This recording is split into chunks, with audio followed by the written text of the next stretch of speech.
ఓం శ్రీ గురుభ్యో నమ. ఓం శ్రీమాత్రే నమ.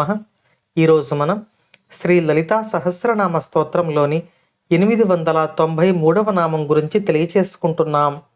ఈ నామం అమ్మవారిని విష్ణు రూపిణి అని కీర్తిస్తుంది. ఈ నామానికి మంత్రస్వరూపం శ్రీ విష్ణు రూపిణ్యై నమః. మనం ఇంతకుముందు నామంలో అమ్మవారిని వైష్ణవి అని కీర్తించుకున్నాం. అంటే విష్ణుమూర్తి యొక్క శక్తి స్వరూపిణిగా తెలుసుకున్నాం. ఈ నామంలో అమ్మవారు విష్ణు రూపిణి అని కీర్తించబడుతున్నారు. ఈ నామానికి అర్థాన్ని మరింత వివరంగా తెలుసుకునే ప్రయత్నం చేద్దాం. అమ్మవారు విష్ణువు యొక్క శక్తి స్వరూపిణిగానే కాకుండా సాక్షాత్తు విష్ణుమూర్తి స్వరూపంలో ఈ నామంలో మనకు దర్శనమిస్తున్నారు. పరబ్రహ్మమునకు ఈ సృష్టిని చేయాలని సంకల్పం కలిగినప్పుడు ఆయన నుండి శక్తి ఆవిర్భవిస్తుంది. ఆ శక్తియే శ్రీ లలితా పరమేశ్వరి. ఆ శక్తి స్వరూపిణి సృష్టి కార్యమును నిర్వహించుట కొరకు బ్రహ్మ విష్ణు రుద్రులను సృష్టించినది అని ఇంతకుముందు మనం తెలుసుకున్నాం.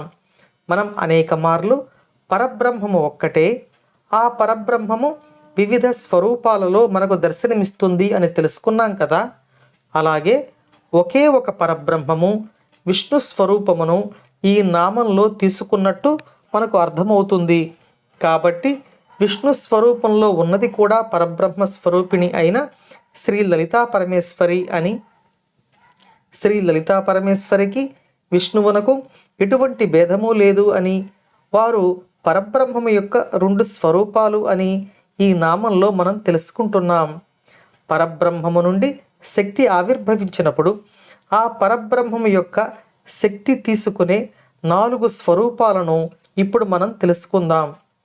మొదటి స్వరూపం భోగ స్వరూపంలో భవానీదేవిగా, ఇక రెండవ స్వరూపంలో యుద్ధం చేసే స్వరూపంగా దుర్గాదేవిగా, ఇక మూడవదైన స్వరూపంలో కోపంలో కాళికాదేవిగా, 4వ స్వరూపం పురుష స్వరూపంలో విష్ణువుగా ఆ పరబ్రహ్మం యొక్క శక్తి ప్రకటన అవుతుంది. కాబట్టి ఈ నామంలో శ్రీ లలితా పరమేశ్వరి విష్ణు స్వరూపంలో తన భక్తులైన వారిని అనుగ్రహిస్తోంది అని వసిన్యాది వాగ్దేవతలు ఈ నామంలో మనకు తెలియచేస్తున్నారు. అమ్మ యొక్క అనుగ్రహం మనపై సదా ఉండాలని కోరుకుంటూ ఓం శ్రీమాత్రే నమః.